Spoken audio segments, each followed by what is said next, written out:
আসসালামু আলাইকুম। যারা সম্পূর্ণ নতুনভাবে ইউটিউবে কাজ শুরু করেছেন এই ভিডিওটি তাদের জন্য। কারণ ইউটিউবে কাজ করতে হলে অবশ্যই আপনাকে ভিডিওর ক্যাটাগরি সম্পর্কে ভালো করতে হবে। আর ইউটিউবে কাজ করতে হলে আপনাকে সবার আগে যে কাজটা করতে হবে, আপনাকে ধৈর্যশীল হতে হবে।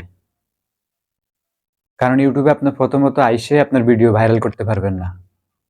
প্রথমে আপনাকে যে কাজটি করতে হবে, আপনি ভিডিও আপলোড দেওয়া শুরু করতে হবে। এবং একই টাইমে একই ক্যাটাগরির ভিডিও ছাড়ার চেষ্টা করবেন। যদি আপনার সপ্তাহে 3টা ভিডিও ছাড়েন তাহলে প্রত্যেকদিন একই সময় 3টা ভিডিও ছাড়বেন। যদি আপনি প্রত্যেকদিন একটা করে ভিডিও ছাড়েন তাহলে একই সময় একটা করে ভিডিও ছাড়বেন।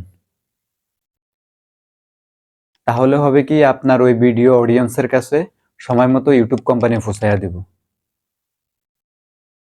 আর ভিডিওর ভিউজ কম আসলে অবশ্যই আপনাকে ট্যাগ এবং টাইটেল, থাম্বনেল এগুলা ভালোভাবে দিতে হবে।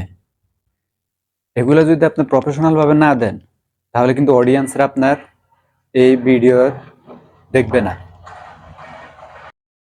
ইউটিউবে কাজ শুরু করার সাথে সাথে আপনি কখনো বড় হতে পারবেন না।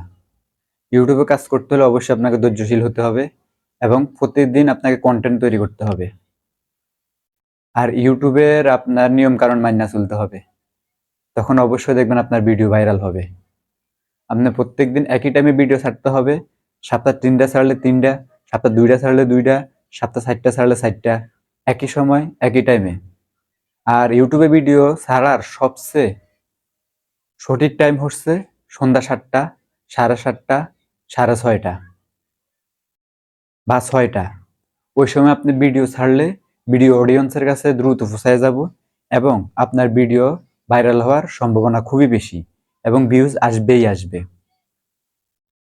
আর সেটিংগুলো অবশ্যই কনফার্ম ভাবে করতে হবে। আর ইউটিউব সম্পর্কে সেটিং আমার চ্যানেলে অবশ্যই আছে, আমার চ্যানেল থেকে দেখে নেবেন। প্রতিদিন কাজ করতে হবে, প্রতিদিন ভিডিও বানাতে হবে, প্রতিদিন আপলোড দিতে হবে। প্রতিদিন আপলোড না দিলেই নির্দিষ্ট একদিন পর একদিন আপলোড দিয়েই যাবেন। আর টাইটেল, থাম্বনেল সবগুলা সঠিকভাবে দিয়ে দিতে হবে। তারপর আপনি হতে পারবেন একসময় সম্পূর্ণভাবে ইউটিউবার। আল্লাহ হাফেজ।